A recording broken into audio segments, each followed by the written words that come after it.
Hola amigos, it's Will here from Will's Custom Figures coming at you today with a work in progress breakdown of my custom Man-Thing Marvel figure. So please guys sit back, relax while I talk you through why and how I made this guy and everything else in between.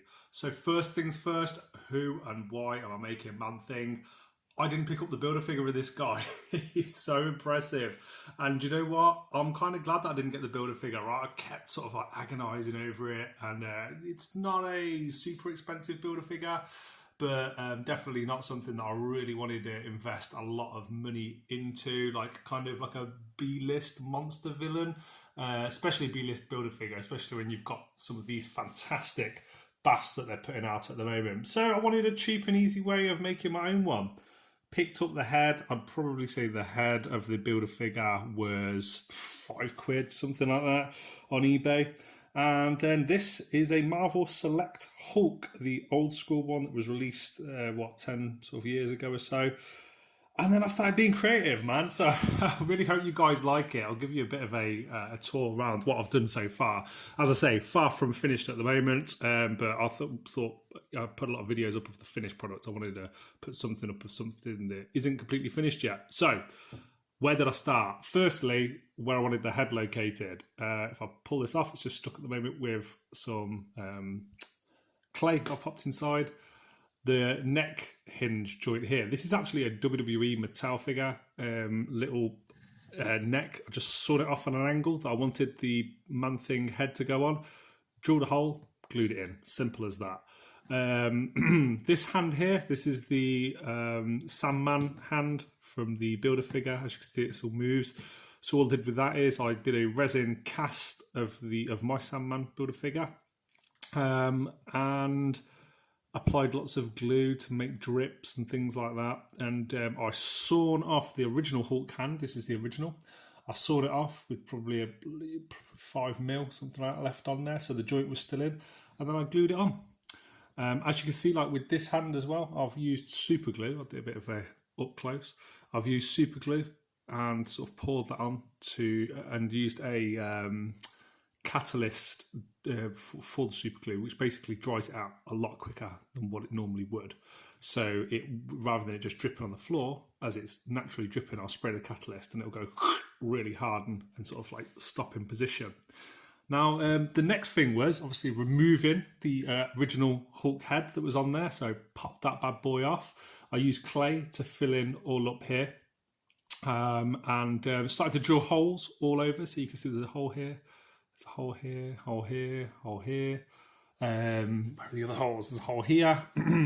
And do you know what, guys? With customizing, you got to learn on the job what's going, what isn't going, what's working, what isn't working. As I was drilling these holes, I got all this like sort of green plastic from the Hulk coming out, and it looked like material. Sorry, it looked like sort of like on an ivy or something. So I just kept it and glued it on. So yeah, hopefully you guys like that little touch. For anybody that does silicone casting and then resin replicas, resin models, you can buy 2-part catalysts for resin. So I bought them and then just tipped a load on top. So we see all this like white, sort of like droopy plastic coming over the figure. You can see it on the arm here. You can probably see it better at the back. I'd already started painting it and kind of regretted doing so because I'd like to have done a video before I was painting to show you guys how much of this white stuff was on here. But I use that when I'm making like replica heads of like say wrestling figures or Marvel Legends figures, and I just tipped a load on top of it from the head down, put them in a box, and you can see all of this white, this nice natural like sort of like gloopy whiteness. You got some drips here on the arms and on the legs. Super glue and that combined has turned out pretty well.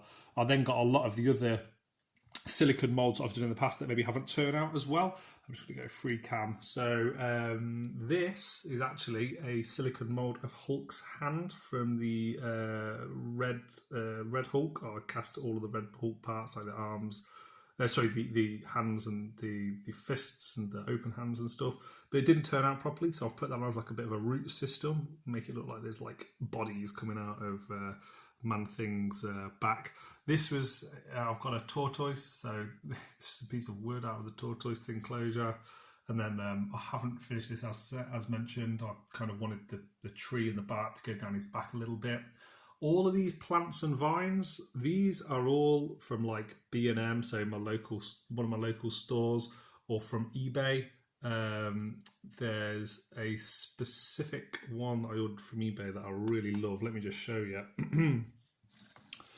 This one here sort of looks like, I guess a bit like ferns. And yeah, really happy with how that's turned out. And it's quite a painstaking process to glue all of these on and then wrap it around. And I didn't want it to look too much. Maybe some people think it's too much already, but I then had a lot of replica heads. You probably know from if you watch the channel for a little while, I've got a lot of wrestling figures that I work on for people. So there's actually a head here that I'm going to highlight when it's fully painted. There is another head on the inside. I don't know if you can see it there. There is another head here. This was resin casted, and yeah, it's sort of like when I did it, there's a big hole at the front of the head, and the eyes didn't turn out very well in the mouth. But as you can see, it kind of looks. You can see impression like 2 eyes, and nose, mouth, and it just looks like the foliage is maybe like taking it over. There's an arm here that didn't turn out very well, so you can see I've sort of made it look like the vines and everything are growing through the arm, maybe like this tree stump and all the plants around it and the rocks and stuff are growing through. And then I wanted it to, I wanted to use like rocks and bricks and make it look like he's just maybe been asleep for like 4 years and just woke up and got out of his swamp. So that's why I've, over the holes, I've super glued above it, used the catalyst as it's drying and then it's dripped. And then you can actually see the hole there has a drip going through it. A couple of them are like that. There's another one here. And there's another bit here. Yeah, just got a bunch of rocks from the garden, and oh, sorry about that, someone's texting me.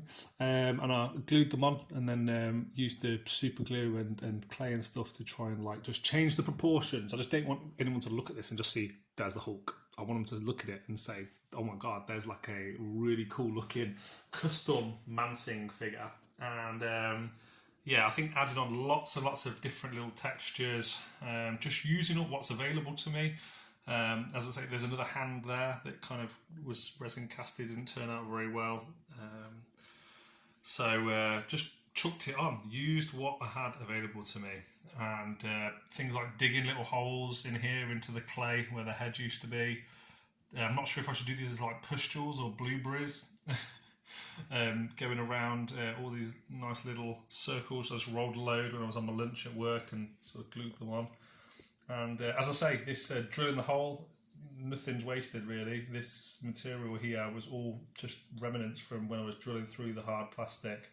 And I'm really pleased with how it's turned out. Oh, and here's a skull. My son painted this for me. He's 6.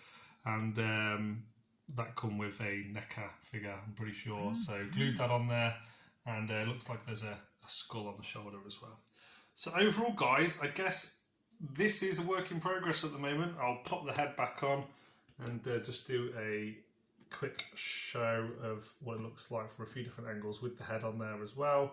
As I say, the head does actually fit perfectly onto that peg. So when everything else is ready, he's already been cooked with in the oven to make sure that it all fits perfectly, and everything is going to stay on there, and all of these things now just needs painting and finishing off, and a lot of TLC and love by myself. But as you can see, looking pretty impressive.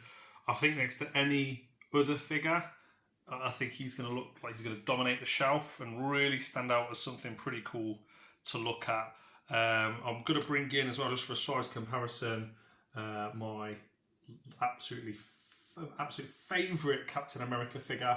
My son hates this cap because of the ears on the side. He prefers the movie look, but I absolutely love it. So you can see he stands really well and dominates the scene. And this is what I wanted. I just wanted that Man-Thing for me.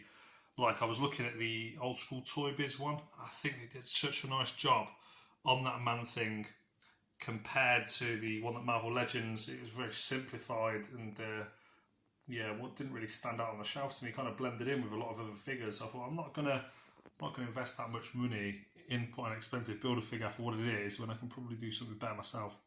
Guys, I hope you found this video interesting. It's just me rambling for like 10 minutes. Hopefully it'll inspire some of you guys to work on customs yourself, because there's so many great customizers out there. I certainly get inspired all the time by watching these fantastic videos, and I will put on a video when it's completely finished. But as you can see, the head will go up and down, does articulate, but for the time being, there you go. Until I finish my paintwork, I don't want to leave the head on there for sure. Ordered some pretty badass paints. If anyone's interested in finding out what paints, what materials and things I've used for this, then please let me know. Don't look at that Gorilla Grodd in the background there, because I've done a custom Gorilla Grodd as well. Took a little bit less time than working on this Manthing though. And that's it from me. Guys, I look forward to speaking to you soon. Let me know in the comment section below if you've got any questions, feedback, or interest in making your own one. And from myself, from good old Captain America himself, and from this badass Manthing, I'll speak to you guys soon. Thank you for watching. Peace.